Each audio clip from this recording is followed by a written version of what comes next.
Court. I want you to recall when my colleague, Ms. Jones, gave her opening statement. She said the state's going to leave you with questions. They've left you with questions. Jeremiah W. Monell didn't do it. The state hasn't given you the evidence they need to prove that beyond a reasonable doubt.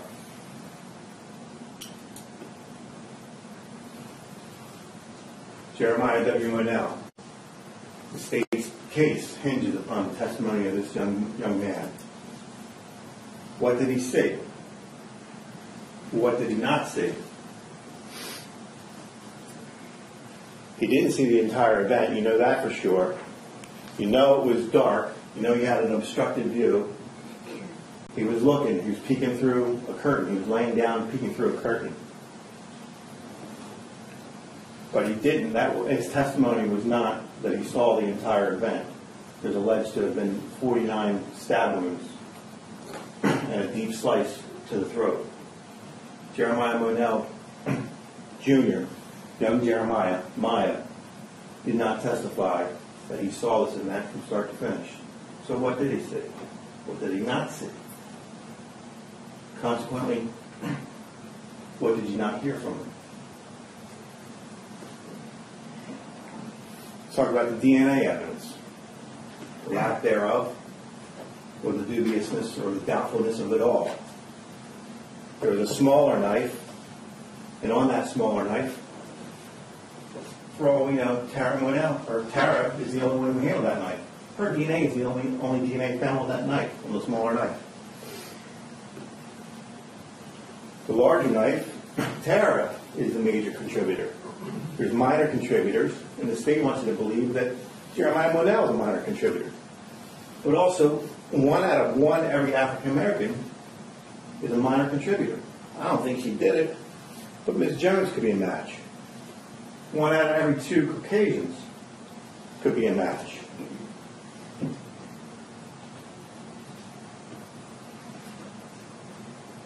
And then there's cigarette butts. The crack investigators on the scene, remember they told you about policing up some cigarette butts?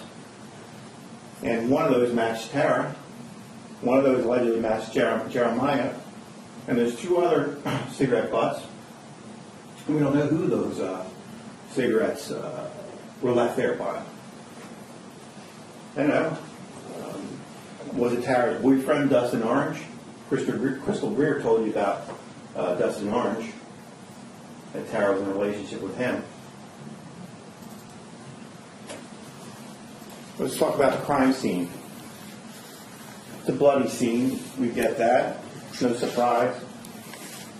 Blood's found in different places. The state felt the urgent need to bring in a blood spatter expert to tell you that it was a bloody scene. You didn't need a blood spatter expert to tell you it was a bloody scene.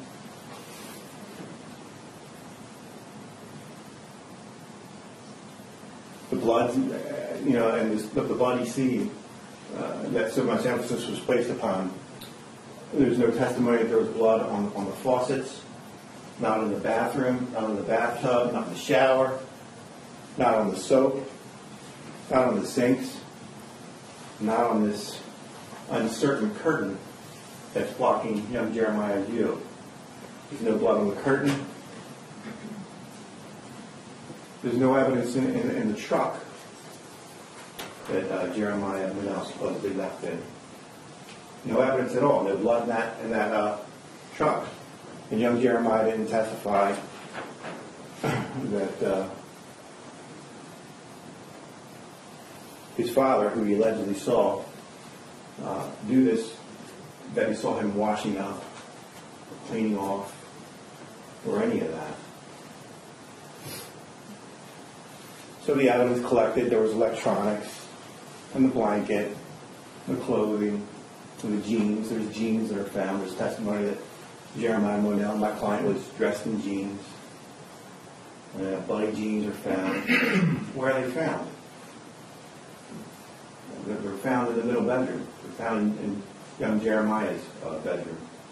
Those jeans were held up for you to look at.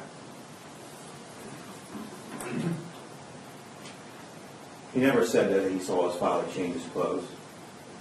You look at those jeans, you look at the witnesses, you look at my client, and you surmise what you will from that evidence.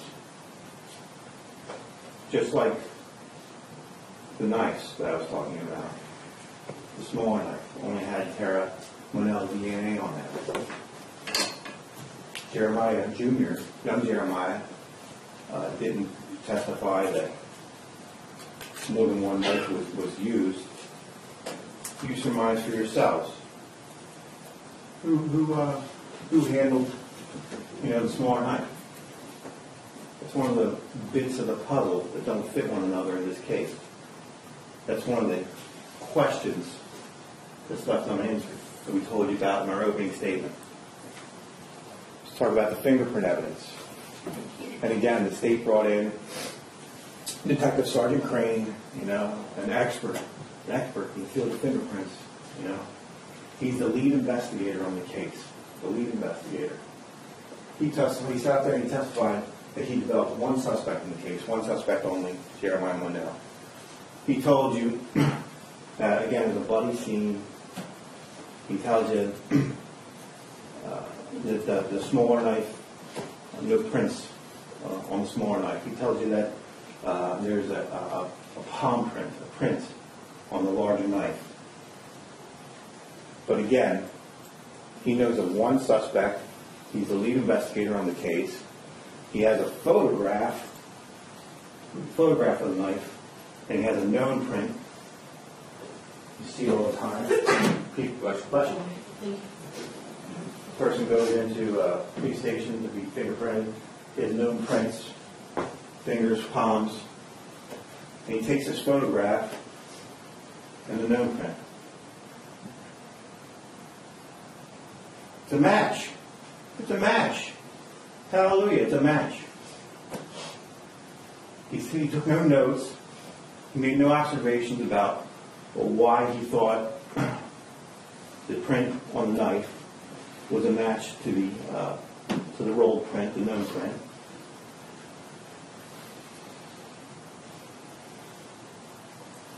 And this is only the third time that he's testified as an expert in the Superior Court. He knows the importance of preserving evidence. He knows the importance of taking notes. He knows the importance of not being biased in his comparisons. How can he not be biased? He only knows Jeremiah Monell, the suspect. So then we talk to you about the PCAST report. This was a report to the President of the United States, forensic science and criminal courts ensuring scientific validity of feature comparison methods.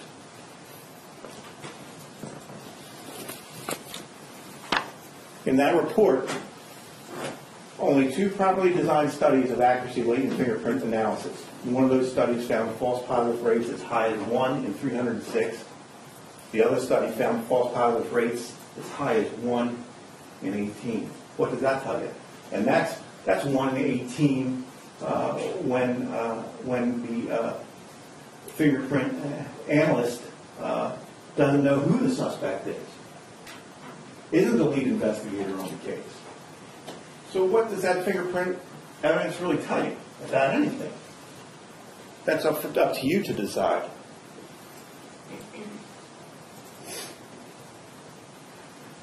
Now you receive the charge, and the state has made some indication that my client somehow or another fled from the scene.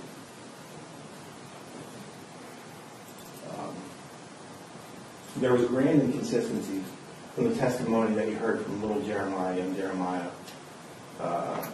and Crystal Greer.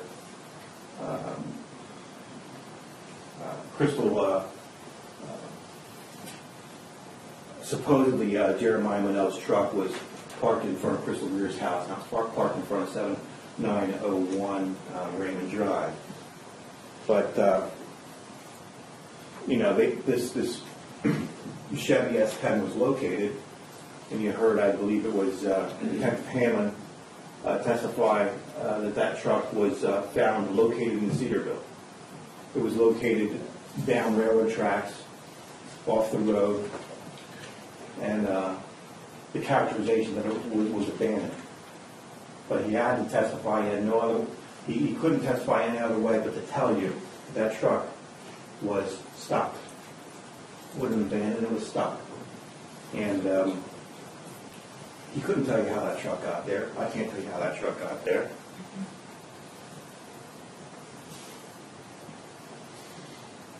So Jeremiah Monell's on the run.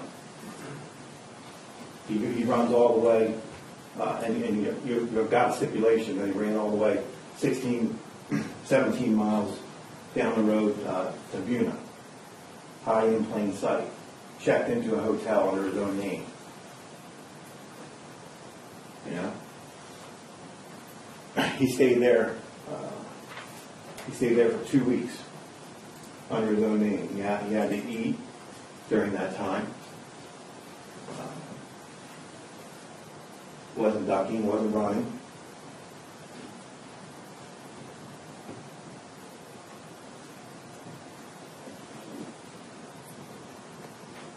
The police tell you that he's apprehended.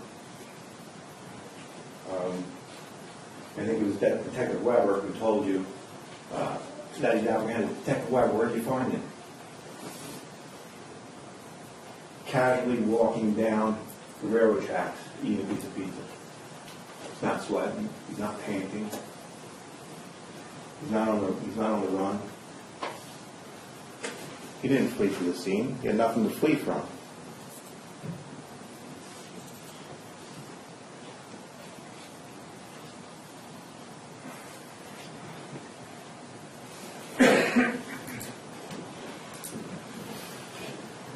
So,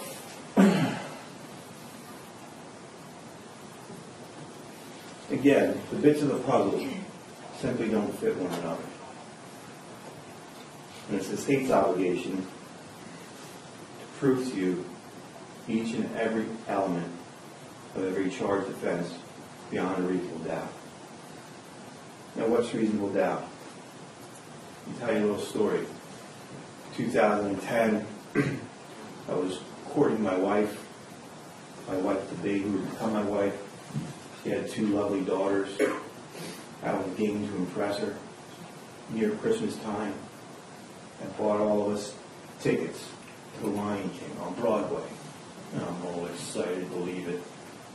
And we get up, we load up the car. We're doing 175 down the Parkway. I probably get into Ocean County, and I'm gripped with fear, terrified. Pull off the Parkway onto the grass, get out of the car and rifle through my pockets. Did I forget the tickets on the counter? That was a reasonable doubt. That's what the state has to do. They have to prove each and every element of the offenses charged against Jeremiah Monell beyond a reasonable doubt. And if they get you there, and I don't think they do, they still have to go a step further. This was a gruesome, bloody scene. This is a body with 49 stab wounds. You saw it. I can't make it unsee the pictures. The throat was sliced. There's no doubt about it. Whoever did this, they were passionate about something. They were passionate about something. Now, I want you to remember the testimony of Paige Osmond. He strutted up here and told you what a no-good scoundrel Jeremiah Monell is. He told you that on the night, the evening that this event happened, that Tara Monell and Jeremiah Monell were out in front of the 7901 Ravens Drive, and they were in an argument. They were in a heated fight. And he allegedly was calling her all kinds of filthy words and had her up against the trailer. Apply your common sense to the equation, folks. Go back to that evidence. 2 knives. One knife only has Tara Monell's DNA. The other knife, Tara Monell is the major contributor. Jeremiah Monell, perhaps, is a minor contributor. So is every other African American on the planet, 50% of Caucasians. What happened? Young Jeremiah did not see this whole event happen. He didn't see all that occurred. So what is it that he didn't see that he was unable to tell you? Was there a fight? Did Jeremiah Monell actually act in self-defense? I don't know.